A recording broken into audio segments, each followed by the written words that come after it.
sense fer-ho expressament. És l'errònia simbiosi en la que hem entrat de ple.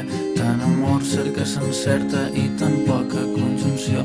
Cremen fort les margarides que eren totes de cartró.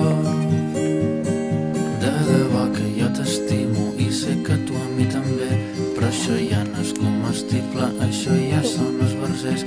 Mantenint la compostura, recosint els descosits, delineant les noves guies per no ser uns desagraïts, per poder seguir veient-nos que això nostre ha estat molt bé i no perdre l'esperança de ser amics dels cirerers. Però seguim trencant-nos fèmurs sense fer-ho expressament. És l'errònia simbiosi, algun dia n'aprendrem.